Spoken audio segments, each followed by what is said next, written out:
15 × 5 কত হয়? 1,075।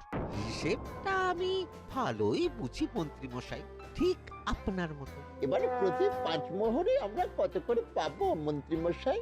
হিসেব করে বলে দিন। আরে খালি ভাগাভাগি করে সম্পর্ক নষ্ট করছিস কেন? আচ্ছা, আমি কি তোদের ঠকাবো? একটু পরিষ্কার করে বলে দিলেই তো ল্যাঠা চুকে যায়। একটা কিছু বলে দিলেই তো হলো, সব হিসেব হবে। ঠিক আছে, তোদের যেটা মনে ধরেছে সেটাই দেব। এই তো মন্ত্রী মশাইয়ের মতো কথা।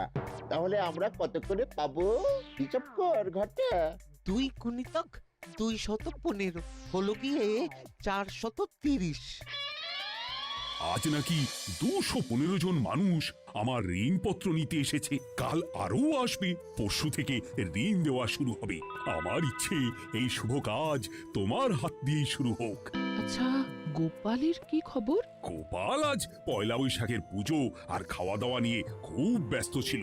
মহারাজ, আমার কোথাও যেন মনে হচ্ছে মন্ত্রী মশাই সঠিক পথে নেই।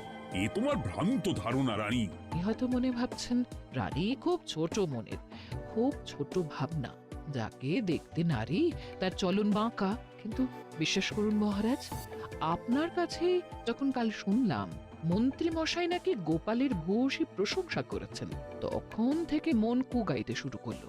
আচ্ছা, ভালো কথা বললে মানুষ মানুষের প্রশংসা করবে না? কে জানে, আমি বলতে পারবো না। আমার দৃঢ় ধারণা গোপাল এই ঋণের বিষয়টা ঠিক দেখবে। তার হাতে যতই কাজ থাকুক, দেখবেই। ঘুম আসছে না, খুব দুশ্চিন্তা হচ্ছে। সত্যি যদি গরিব মানুষের ঋণ নিয়ে ছেলে খেলা হয় তবে তো সত্যি খুব যন্ত্রণার। না, দেখতে হবে। কি হলো গো? বলে ঘুমোবে না? গিন্নি, খাবার সময় বললাম বটে কারো কথা ভেবো না, কিন্তু সত্যি কি না ভেবে থাকা যায় গিন্নি? আমার ছোট্ট নাতি নাতনিগুলোর ভবিষ্যৎ নিয়ে কেউ খেলবে আর আমি চুপ করে বসে থাকবো? সেটা তো হবে না। আর তুমি কি করবে? হ্যাঁ, কাল আমি একটু সকাল সকাল বেরোবো, বুঝলে? কোথায় যাবে? হ্যাঁ, যাবো। বাহ, খুব সুন্দর বুদ্ধি। সাধে কি দুনিয়া শুদ্ধ লোক তোমায় এত মানে?